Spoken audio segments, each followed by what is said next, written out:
of this course, we spoke about editing images and creating crops and magic alpha, and clearing out the borders around the image and so on.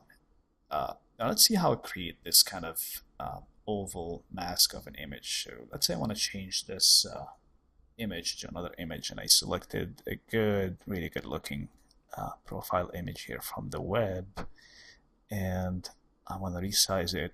I want to make like a circle around it that masks the face. So I'm gonna actually select this image and type mask, and say mask with an oval. Let's try again. And as you can see, it created an oval mask around the shape, that image.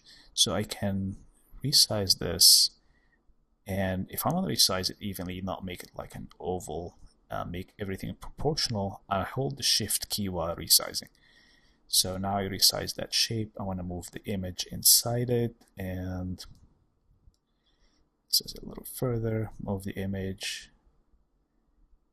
And if you find that Keynote is snapping images where you don't want them to be, or shapes when you're moving them, press the command key. It will allow you to disable the snapping while you're moving this shape.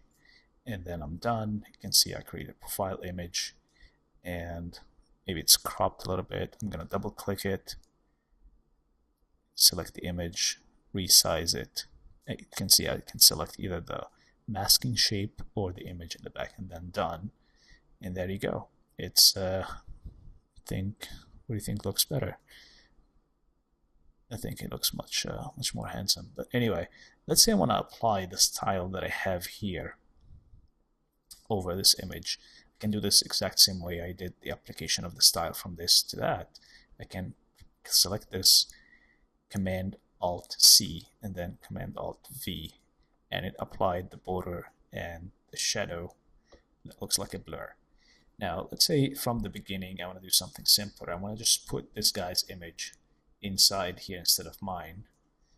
And the way to do this, I'm going to select here, double click, the image is selected, and press Command V, which is the original image that I got from the web, and now it's instantly put inside that profile image instead of mine. So if you have a shape mask and you want to change the image, just double click, paste the image, adjust it a little bit, and you're done.